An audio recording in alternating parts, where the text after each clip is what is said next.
There's a moment, maybe you felt it, when someone you love goes quiet, and that silence becomes a language you can't speak.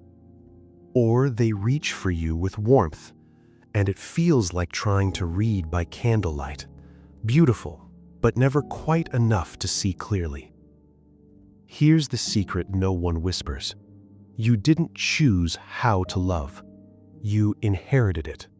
Like your grandfather's eyes or your mother's laugh, love came to you as a legacy, wrapped in the walls of the first house. Every relationship you'll ever stumble into, or build, or break, is constructed on the foundation of that first house. Not the address your mail came to, not the color of the walls, but the invisible architecture of how you were held when you cried, how you were seen when you entered a room, whether love felt like a hearth you could return to, or a room where the door locked from the outside. Today, we're walking through the rooms you didn't know you were still living in, because here's the truth that changes everything. You can't renovate what you refuse to see. Between your first breath and your 7th birthday, something more extraordinary than walking or talking happens. Your brain, still wet with newness, learns to answer the most ancient question ever whispered in the human heart. Am I safe in this world? But you don't answer this question with words. You answer it with blueprints, drawn in the wordless language of the body. Every time you cried and someone came, not running, just reliably, you drew a line on the map in invisible ink. The world responds. Love means showing up. Every time you reached out your small hand and met only the cold air, you marked a different route. Don't expect anyone to stay. The house is always emptier than it looks. If we were to put a name to this, the world might call it attachment, but that word can feel cold, like a label in a textbook. In the language of the soul's geography, this is simply the original floor plan of your heart, drawn before you knew what a blueprint was.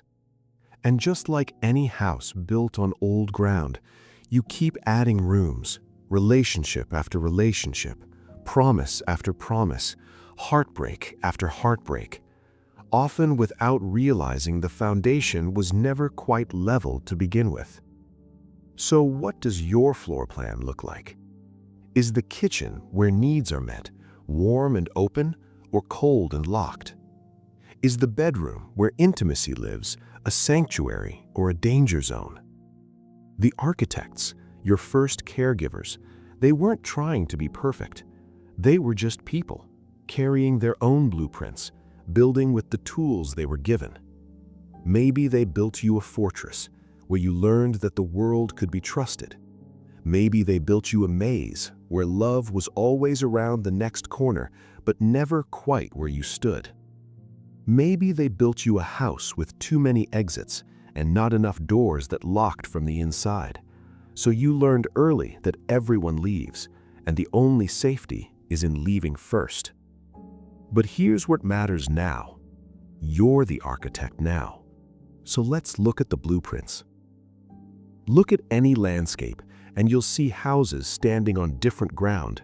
Some on stone, some on sand, some on permafrost. The first house of the soul is no different. From the answer to that first wordless question, am I safe, 3 landscapes emerge. And here's the strange mercy of understanding them. None of them make you broken. They just make you legible, like learning the language you've been speaking all along.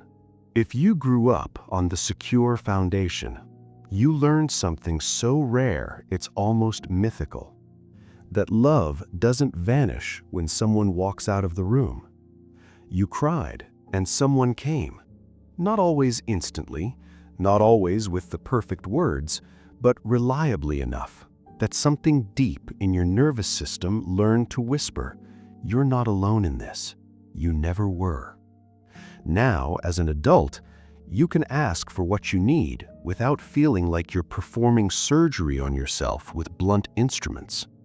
You can let people see you, really see you, without building a moat.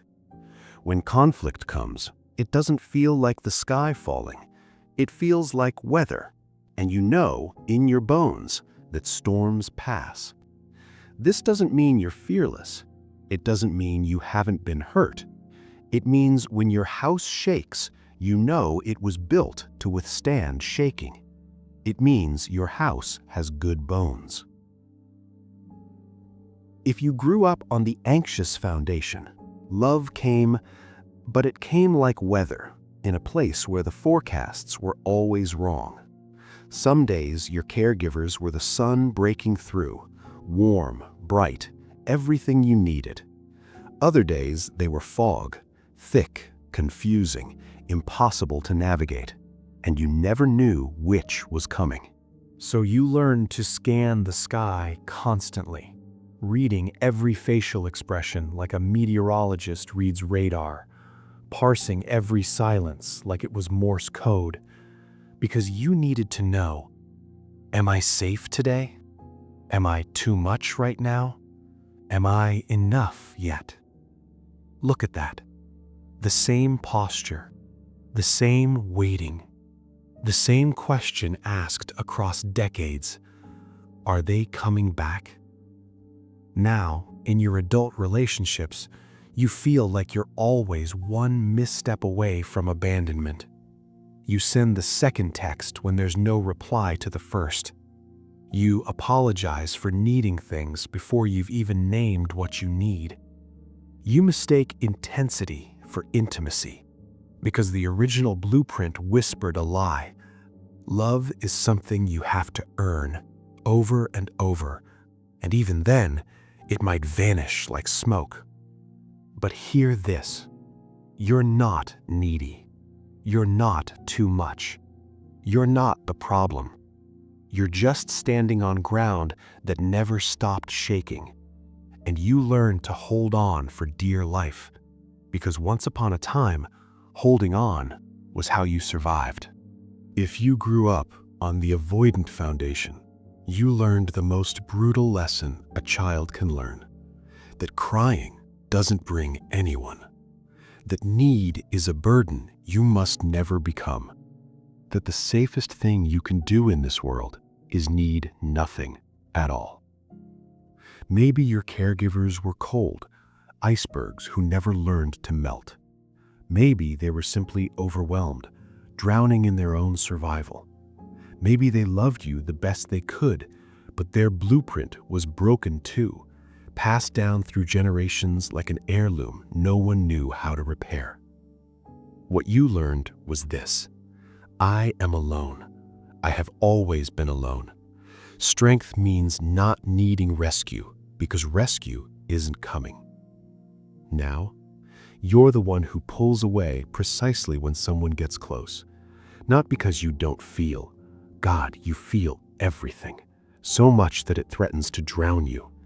But because your original house taught you that doors exist for leaving through, not for letting anyone in. Intimacy feels like suffocation. Commitment feels like a trap closing around your throat. And underneath it all, beneath the cool exterior and the self-sufficiency, there's a child who learned that love equals loss. So why risk it? Why open the door when everyone eventually leaves? But hear this too. You're not cold. You're not emotionally unavailable. You're not incapable of love. You're just protecting a heart that learned to build walls instead of windows. And walls, at least, kept you standing. Now, here's the paradox that breaks most people's hearts when they first see it clearly. We don't just carry the blueprint forward like luggage we forgot to unpack. We seek it out. We fall in love with the familiar cracks. We choose them again and again and again. The person with the anxious foundation, they often fall for the avoidant partner, the one who confirms their deepest, most painful truth that love is always just out of reach, that they'll never be quite enough. The person with the Avoidant Foundation, they often choose the anxious partner, the one whose need validates their secret belief that closeness is dangerous, that people are too much, that they were right to build walls. It's not coincidence. It's choreography we learned before we knew what dancing was. Why do we do this?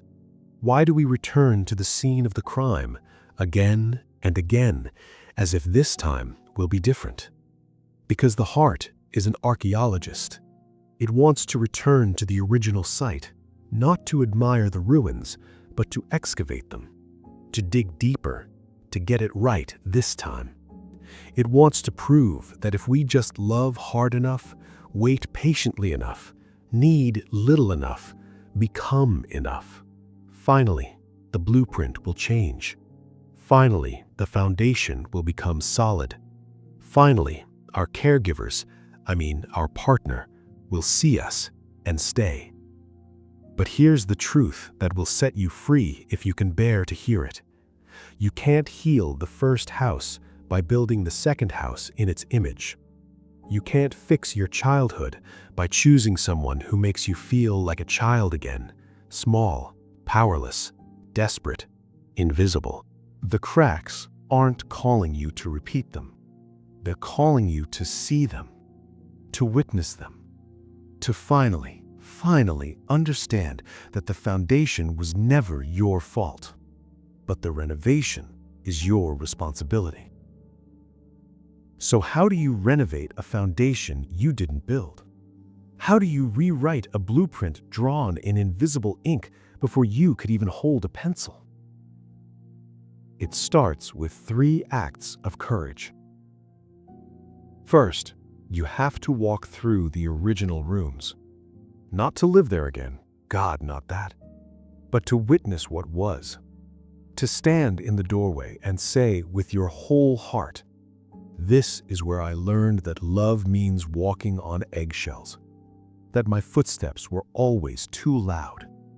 This is where I learned that my needs were shameful, that taking up space was a violence I committed against others. This is where I learned to make myself small, or loud, or invisible, depending on which version kept me safest." You have to see it, not to judge the architects, just to see. Second, you must allow for the great unspoken grief, the grief for the blueprint you should have received, the mourning for the foundation that was never poured. Because even if your caregivers did their best, even if they loved you within the limits of their own broken blueprints, you still lost something. You lost the chance to learn that love could be steady, or spontaneous, or safe.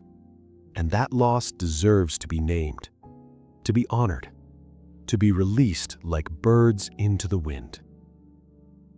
This isn't about blaming the architects. It's about honoring the loss of what your heart deserved so you can finally lay that ghost to rest. Third, and this is the part that takes the most courage, you have to choose differently. Not perfectly, not without fear, not without sometimes falling back into the old patterns like a river finding its worn channel. Just consciously. You have to notice when you're reaching for the familiar crack and pause long enough to ask yourself, am I choosing this person because they feel like home? Or because they feel like the old home, the one I'm still trying to fix, the one I'm still trying to prove I'm worthy of? Because here's what I want you to know. Truly, in the deepest room of your heart, your foundation doesn't have to be your fate. The first house taught you how to survive, and that was enough when you were small and powerless. But you're not small anymore. You're not powerless. And you get to decide what thriving looks like. You can't demolish the foundation. It's load-bearing. It's part of your story. It's why you are who you are. But you can build new rooms on top of it. Rooms with more windows that let in light. Rooms where people are allowed to stay, but also allowed to leave, because love isn't imprisonment. Rooms where your needs aren't a sin, and distance isn't abandonment. It's just space, which all things need to breathe. Rooms where love isn't a blueprint you inherited, bound by the limitations of the past, but an architecture you choose, designed by your own hand, built with intention and care. So tonight, before you close this window, before you return to the noise and the messages and the endless scroll, I want to invite you to sit with one question. Not to answer it right now, not to solve it or fix it or figure it out, just to hold it gently, the way you might hold something fragile and true. What did the first house teach me about love? And is it still true? Maybe you'll find that some of the blueprints still serve you. Maybe they taught you resilience, or empathy, or how to love despite everything. Maybe you'll find that some need to be redrawn entirely. Either way, and hear this, you're not broken for having a foundation that shakes or freezes or crumbles. You're not damaged goods. You're not too much or not enough. You're human. And the most human thing we do is learn to build new rooms on old ground, to inherit a house and turn it into a home, to take the blueprint we were given and say, "Thank you, I see you, and now I'm drawing something new." Welcome to the soul's geography, where every heart is a house, every wound is a room, every healing is a renovation, and every person you meet is standing on a foundation they didn't build, trying to figure out how to let someone in without the whole thing collapsing. Your story, the one you inherited and the one you're writing, it's just beginning, and you're not doing it alone. If this video felt like it reached into your chest and named something you've carried in silence, you're not alone. Thousands of people are walking through their first houses right now, lantern in hand, learning to see. What did the first house teach you about love? Leave one sentence below. You might be the mirror someone else needs to finally see themselves clearly. Like this video to help others find the rooms they need to walk through. Subscribe to continue mapping the soul's geography together. Next week, the second house, why we keep choosing the same story, and how to write a new one.